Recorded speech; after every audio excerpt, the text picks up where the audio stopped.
2024 সালে মুক্তি পেয়েছিল অনন্যা পাণ্ডে অভিনীত ওয়েব সিরিজ কল মি বে। হাস্যরস আর নাটকীয়তায় ভরপুর এই সিরিজটি দর্শকদের মাঝে বেশ সাড়া ফেলেছিল। এবার আসতে চলেছে এর দ্বিতীয় সিজন, যেখানে অনন্যা পাণ্ডের পাশাপাশি নতুন চমক হিসেবে দেখা যাবে আরেক জনপ্রিয় অভিনেত্রী শ্রুতি হাসানকেও। প্রথম সিজনে এক ধনী ইনফ্লুয়েন্সার বে এর গল্প দেখানো হয়, যিনি ব্যক্তিগত জীবনের সংকটের কারণে মুম্বাইয়ে নিজেকে নতুনভাবে গড়ে তোলার সংগ্রামে নামেন। এবার বে নিজের নিউজ শো নিয়ে আরও বড় সাফল্যের পথে এগোতে প্রস্তুত। তবে তার ব্যক্তিগত ও পেশাগত জীবনে দেখা দেবে জটিলতা।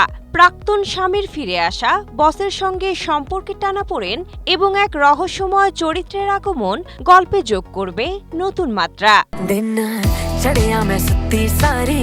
বিশেষ আকর্ষণ হিসেবে এবারের সিজনে যুক্ত হয়েছেন অভিনেত্রী শ্রুতি হাসান, যিনি অনন্যা পাণ্ডের বোনের চরিত্রে অভিনয় করবেন।